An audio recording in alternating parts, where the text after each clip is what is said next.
خدا حافظ کہنا کیسا ہے، خدا حافظ کہنا کیسا ہے، اس کا جواب دینا کیسا ہے؟ محمد سلمان صاحب انڈیا سے۔ خدا حافظ کا مطلب اللہ تمہارا نگہبان ہو، تو بالکل جائز ہے، جیسے فی امان اللہ عربی میں کہتے ہیں اللہ کی حفظ و امان میں رہو،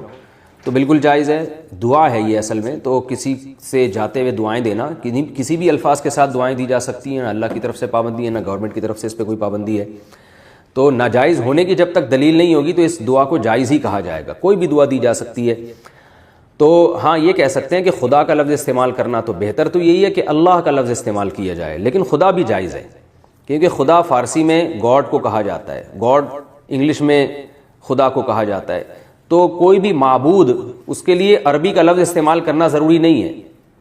معبود جو ہے نا عربی کا لفظ ہے جس کی عبادت کی جائے، تو معبود کا لفظ بھی ٹھیک ہے، گاڈ کا لفظ بھی ٹھیک ہے، خدا کا لفظ بھی ٹھیک ہے، کسی بھی زبان کا کوئی بھی لفظ ہوگا وہ ٹھیک ہے۔ تو اللہ کو کسی بھی لفظ سے تعبیر کیا جا سکتا ہے۔ ہاں اللہ کا جو نام ہے اللہ، یعنی خدا تو ایک صفاتی نام ہے نا، اور اللہ جو ہے اس کا عالمی نام ہے۔ صفات کا مطلب یہ ہوتا ہے ایک آدمی بہادر ہے، نام اس کا وسیم بھائی ہے، لیکن آپ اس کو اس کی صفت کی وجہ سے بہادر خان یا بہادر علی کہتے ہو یا بہادر کہتے ہو، تو یہ بھی ٹھیک ہے۔ اور اس کے ابا نے جو اس کا نام رکھا ہے وہ مثال کے طور پر علی نام رکھا ہے یا وسیم نام رکھا ہے، تو وسیم نام سے بھی پکار سکتے ہو۔ تو یہ علمی نام ہے، علم جو والدین نام رکھتے ہیں وہ علم ہوتا ہے، اور جو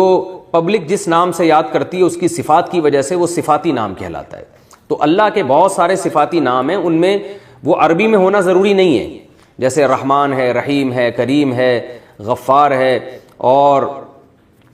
عزیز ذو انتقام ہے، یہ سارے صفاتی نام ہیں، تو یہ عربی میں بھی ہو سکتے ہیں، کسی صفت کو اردو میں بھی ہائی لائٹ کیا جا سکتا ہے، انگلش میں بھی ہائی لائٹ کیا جا سکتا ہے۔ تو گاڈ کا مطلب ہوتا ہے جو بھی پیدا کرنے والا، انگلش میں گاڈ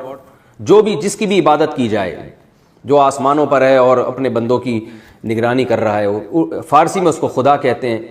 اب لوگ زیادہ پیچیدگیوں میں چلے جاتے ہیں کہ جی خدا جو ہے وہ تو فلانے لفظ سے نکلا ہے، تو فلانے سے نکلا ہے، تو اس کا تو یہ مطلب تھا، تو اس کا تو یہ مطلب۔ لغت ان چیزوں کو نہیں دیکھتی کہ کون سا لفظ کہاں سے نکلا ہے، لغت یہ دیکھتی ہے کہ اب کس معنی میں استعمال ہو رہا ہے۔ اس کی میں اکثر مثالیں دیتا ہوں کہ موسیٰ کا لفظ عربی میں بلیڈ اور استرے کو کہا جاتا ہے،